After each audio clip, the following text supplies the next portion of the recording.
So in the past couple of weeks, I've had people come up to me and say, hey, how's your TEDx talk going? I really look forward to it. To which I would reply, it's going well. I have a draft. Everything's ready. You should come. It'll be fun. And then I go back to my room and think, OK, I really need to start writing this talk now. It's freaking me out. I know I'm not alone here. After all, we lie to ourselves and to each other all the time. And we lie for different purposes. Sometimes we lie to adjust how others perceive us, to make ourselves look more socially desirable, and to make things look better than they actually are, as in my case. Just a quick question for you guys, actually. Raise your hands if you have ever said, I'm doing well, when in fact you're having a crappy day. Anyone? Oh, yeah. But we also lie for more insidious reasons, to cheat, to manipulate, and to shirk responsibilities. But despite its multitude of functions, lying is among the most demonized actions in our society today, and we have this fascination with the ways we can tell lying from truth and deceit from honesty. When I was preparing for this talk, I did a quick search on Amazon.com using such words as lying and deception detection, and here's what I found. Book after book after book, some written by psychologists, other by experts, usually from CIA, FBI, all those secret agencies. They all look very mysterious and intriguing. And, apparently there are apps too. So I have not tried them out, so I can't testify to their accuracy, but they look kind of cute, right? This one has a fingerprint icon on it, that one an EKG. Physiological representations that we have long thought to be irrefutable evidence of true identity and lying. There are even other TEDx talks on lying and catching liars. So the thing is, how are we doing with this lie detection business? So two researchers, among many, decided to find out. So in a study published in 2006, they compiled and analyzed the data of 206 studies published on the topic over the years in academic journals. These studies include almost 25,000 judges, just like you and me, participants in studies who evaluated over 6,500 messages. Notably, these studies also included almost 3,000 people who claimed occupational expertise in lie detection. So those were the experts. So researchers wanted to get at this big picture of lie detection. And here it is. We are on average 54% accurate in lie-truth judgments. Now, to put that number into perspective, here is another number. That is the rate of accuracy if you decide by flipping a coin. So we are not very good at this. Not at all, in fact, even when we count in the experts. So this is probably why we have such a fascination with lie detection. Books, apps, TV shows, movies, because it's relevant to us and also because we suck. So then the question is, why? Why are we so bad? What's wrong with our lie detection? Now, before I continue, I'd like to make a key distinction. When we talk about lying and especially lie detection, we don't actually mean detecting lies directly, as in metal detectors at the airport. What we mean is that we take out behavior clues that we believe in general accompany lies and infer the existence of deception from them. We rely on visual and verbal cues, hoping to get at what drives them. Fact-checking is often inconvenient and sometimes just plainly impossible to do. So instead, we turn to general rules about the manifestations of lies. This is what we call the tells. So these tells are what we want to learn about, what we hear about all the time. In my talk today, however, I want to cover two pitfalls of this approach. The first one is this. Individual differences make those tells messy, throwing off their accuracy and make them unreliable guides. These individual differences are mood, motivation, habits, appearances, and even more. The second pitfall is that how we perceive those tells, even when they're reliable, can be easily distorted. Because, like it or not, we often fall victim to our own convictions and biases, knowingly and unknowingly. To demonstrate to you an example of the first pitfall, I want to share with you a study in which researchers asked participants to rate truth or lie judgments after watching a series of video interviews. Simple as that. The twist here is that different participants watched different sets of videos. So participants in the first condition watched videos of those, let's call them targets, videos of targets who told the truth and were rated by a previous study, the judges in the previous study, to be sincere-looking. They also watched videos in which targets lied and were previously rated to be insincere-looking. Now, we call this the demeanor veracity matched condition. So they match because what their demeanor seemed to suggest was matched with the actual truthfulness of their messages. Participants in the second condition watched the reverse. So these are the mismatch condition, in which they watched videos of those who looked really sincere, but in fact told the lies, and those who looked kind of sketchy, kind of insincere, but actually told the truth. Now, in other two conditions, they watched all the sincere-looking videos and the insincere-looking videos. All right, those are the four conditions of the study. So the researchers first recruited American college students. Now, the good news is, in the match condition, they did really well. In fact, far better than Chen, 78%. But the bad news is, when it comes to missed match condition, 41%.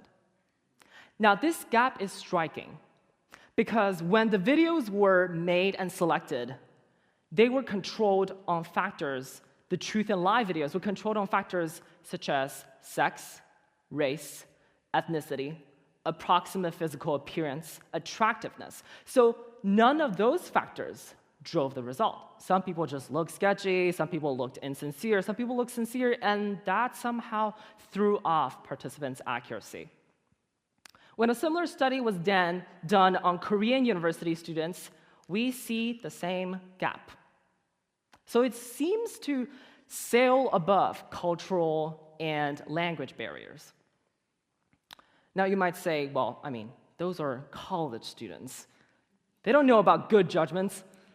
Any parents in the house thinking just that? So, okay, the researchers then turned to university professors, who on average had almost 20 years of teaching experience, and half of them said that they have caught students cheating and lying before. But the results, pretty disappointing. In fact, except for a decimal's difference, the numbers looked identical, 78%, 41%. Okay, but those are not the experts, right? Okay, so finally the researchers turned to formally trained and currently practicing lie detection experts currently employed by US intelligence and security agencies. Now, what do you think the rate of accuracy is for a matched condition? 70%? I mean, it has got to be higher, right? So how about 80%? How about 90%? The lie detection wizards, there you go. They performed so well in the match condition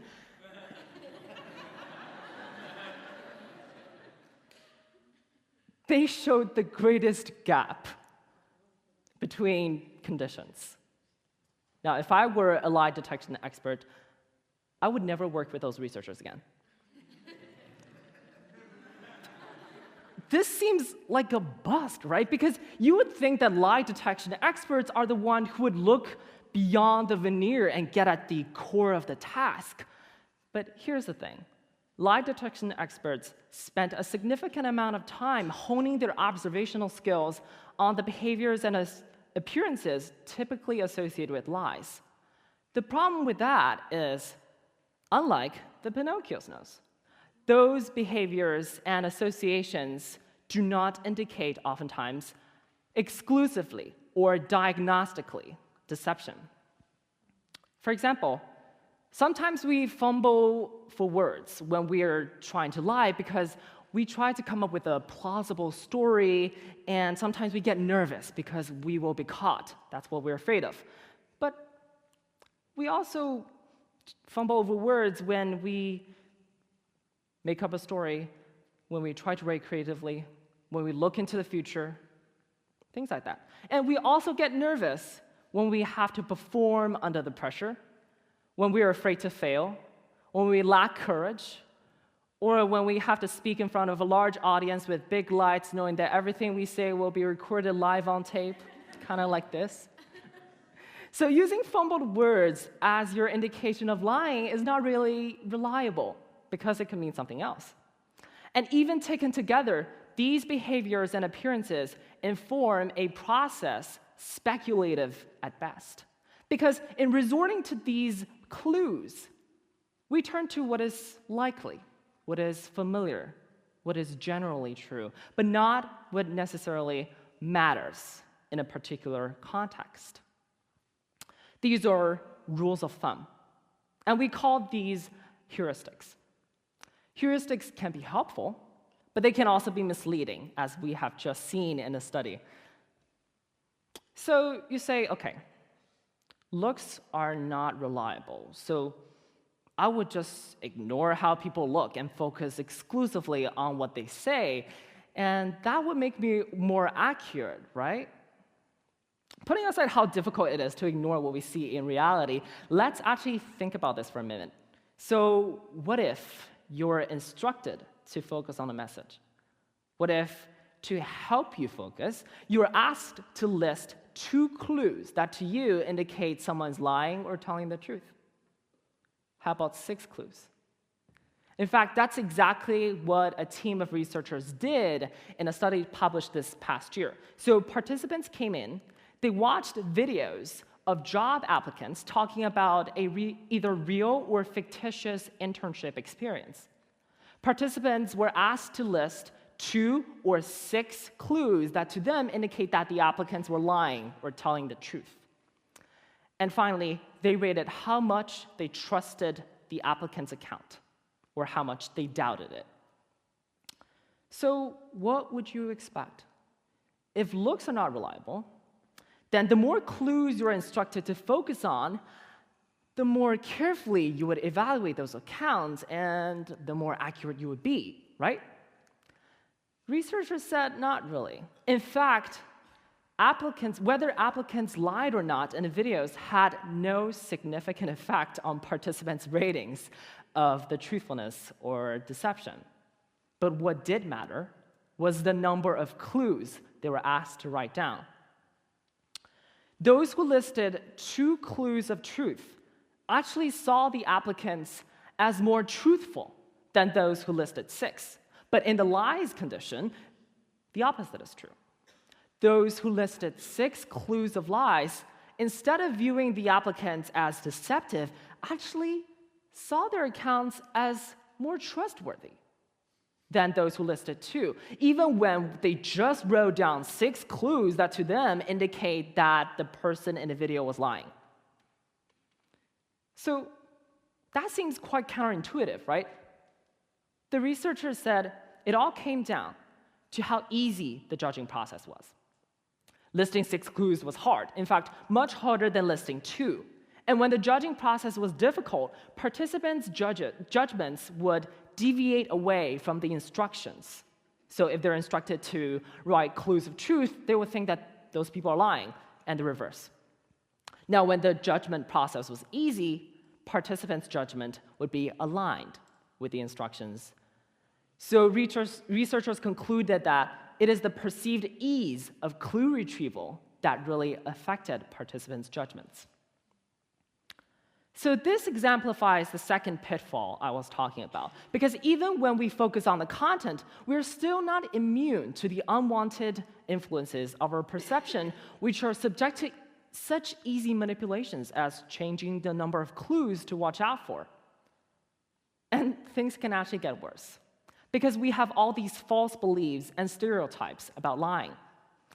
For example, We think reluctance to engage in certain topics means deceit.